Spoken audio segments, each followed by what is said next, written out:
আসসালামু আলাইকুম। এই রমজান মাসে সারাদিন রোজা রেখে একরাশ ক্লান্তি নিয়ে মনে হয় ইফতারের সময় কিছু একটা দিয়ে ভাত খাই পেট পুড়ে।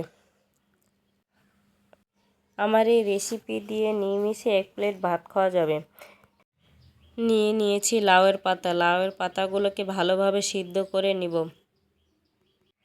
লাউয়ের পাতা সিদ্ধ হতে বেশি সময় লাগে না। আমি ঢাকনা দিয়ে লাউয়ের পাতাগুলোকে সিদ্ধ করে নিব।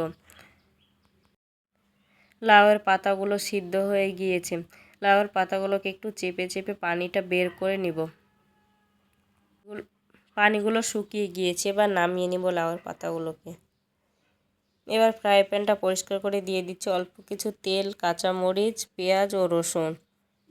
এবার লালচে করে ভেজে নিব। হালকা বাদামি কালার হলে দিয়ে দিব লাউয়ের পাতাগুলোকে। এবার লাউয়ের পাতাগুলো সহ পেঁয়াজের ফোড়নগুলোকে ভেজে নিব।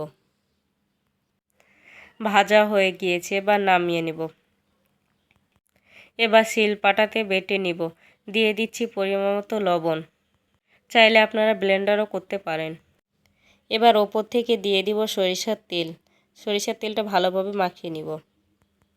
সারাদিন রোজা রেখে ইফতারের সময় এ ভর্তা দিয়ে ভাত খেতে অনেক ভালো লাগে। বানিয়ে নিলাম খুব সহজে লাউয়ের পাতার ভর্তা। ভর্তার রেসিপিটি কেমন লেগেছে কমেন্টের মাধ্যমে জানিয়ে দিবেন। আল্লাহ হাফেজ।